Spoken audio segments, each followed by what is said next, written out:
What's good, YouTube? It's your boy, Blue Blood Sports TV, and I'm back at y'all with another one. So, I wanted to discuss something that's extremely important while the iron is still hot. And that's this gentleman here.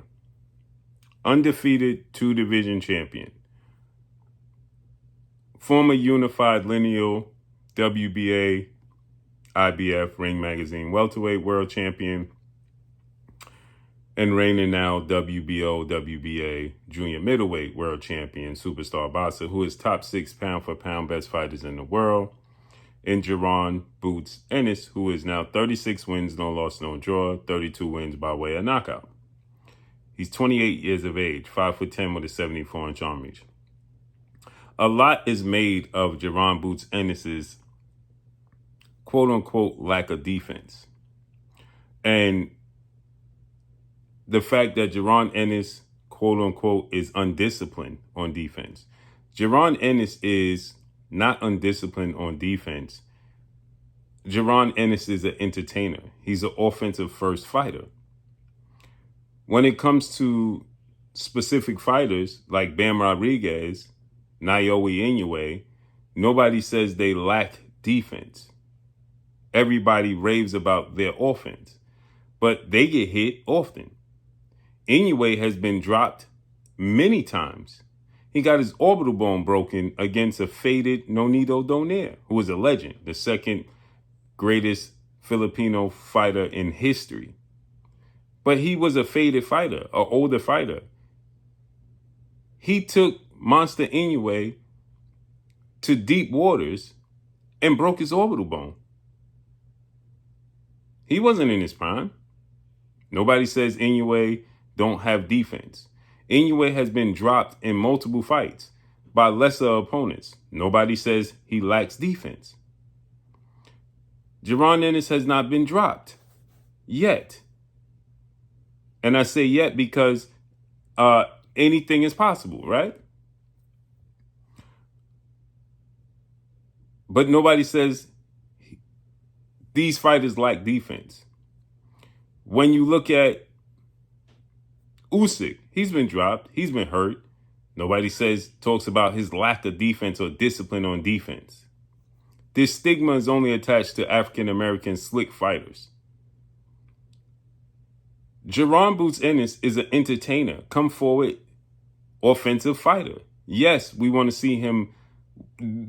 The thing is that people are so accustomed to fighters like Jaron Ennis, Terrence Crawford, Floyd Mayweather, Andre Ward, Pernell Whitaker, etc., that stature of fighter, having a total package and not getting hit and being defensive minded, that he's excited and offensive minded and is labeled he lacks discipline and no defense. Every fighter has these fights. You look at Floyd Mayweather and Chop Corley and Emmanuel Augustus. He got hit and hit often. Andre Ward, he got dropped by Boone badly. Terrence Crawford, hurt by Yuriorkis Gamboa, right? Devin Haney, dropped by Ryan Garcia, hurt by Jorge Linares. Shakur Stevenson doesn't engage. Pernell Whitaker, dropped. James Toney, dropped. The list goes on and on with great defensive fighters that have been dropped or hurt in their fight. One thing that people don't note, and this is why I'm putting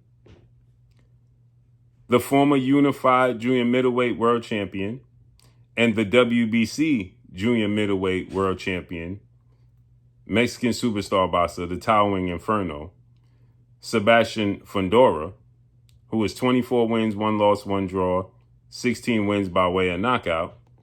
And I'm also putting the Mexican superstar undefeated title contender, who has a rivalry with Jaron Boots Ennis, who's also 28 years of age, 24 win, no loss, no draw, 22 win by way of knockout, Virgil Ortiz Jr. on notice. Because it seems like you listen to father and trainer of Jaron Boots Ennis, Bozy Ennis, he recently made a statement that he's hearing that Jaron Ennis and Sebastian Fundora could be fighting next, right? Like they having some type of talks that they could be fighting next. Well, here's the thing about it. All of those fighters I just named, they all have a massive big fight where they was completely clean. They fought a clean fight and dominated. Terrence Crawford, Errol Spence, Andre Ward, Sergey Kovalev 2, Floyd Mayweather, Diego Chico Corrales. That was the first one. Then obviously the Pacquiao fight, the Canelo Alvarez fight, right?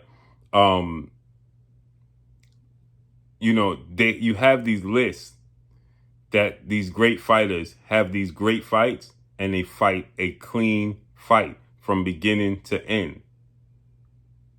And those are the fights they get doubted in, right? Jaron Ennis is due a clean victory where he dominates from beginning to end with no adversity in between. He dominated Xander Zayas yesterday. He won every single round, in my opinion, but he didn't fight a clean fight. That third round is up in there. He got hurt. He got buzzed twice or 2 or 3 times, right? Not a clean smoothing from beginning to end. Like you look at Floyd, he didn't have a clean victory against Shane Mosley. He didn't have a clean victory against Miguel Cotto. He didn't have a clean victory against Marcos Maidana. When I mean clean, he just dominated shockingly and put the world on notice he was him from beginning to end, right? All these fighters, Devin Haney just did it with Brian Norman. Shakur just did it with Teofimo Lopez. They are all due a clean victory. Teofimo Lopez did it with Josh Taylor, right? They are due a clean victory on the biggest scale. Just when you think they can't do it, they are due that fight. Floyd had those 2 challenging fights with Maidana, and everybody said, uh-oh, Canelo gonna nail him. He had a clean victory. You understand what I'm saying? It's going to be either Virgil or Fundora. Jaron Ennis is due a clean victory from beginning to end. Sebastian Fundora had his clean victory, right? In the second fight with Tim Tszyu. Sebastian Fundora was brutally knocked out. We seen him hurt in other fights. Against Erickson Lubin, he got dropped against Lubin. Virgil Ortiz was hurt in multiple fights. He was hurt against the Mean Machine, right? But nobody says they're chinny and lack discipline on defense. But because of the abilities that's off the charts of Jaron Ennis, he doesn't get awarded and afforded that pass, right? But he's due a clean victory. He hasn't had it yet. And it's going to come in the form of Virgil Ortiz or Sebastian Fundora. Mark my words. Just like Floyd did it with Diego Corrales and everybody expected. George Foreman said Floyd Mayweather team should be fired for making that fight with Floyd and Diego Corrales. He ended up dropping the late, great Diego Corrales 5 times and stopping him. And he had a clean victory from beginning to end. Jaron Ennis is due a clean victory from beginning to end. And it's going to come against Sebastian Fundora or Virgil Ortiz in his next fight. I promise you, watch. These fights right here warrants these fighters like Jaron Ennis to show you he's going to have a clean victory in his next fight. I promise you. If it's Virgil Ortiz, I can almost guarantee he's going to have that clean victory because the limitations athletically, physically that Virgil possesses and poses towards Jaron Ennis. I'm telling y'all. Put a marker by this video. But let me know what y'all think. Follow me on Instagram at Blue Blood Sports TV, all one word. It's your boy Blue. He hasn't put it all together. It's coming. He's going to have that crossover fight, the clean victory. Peace.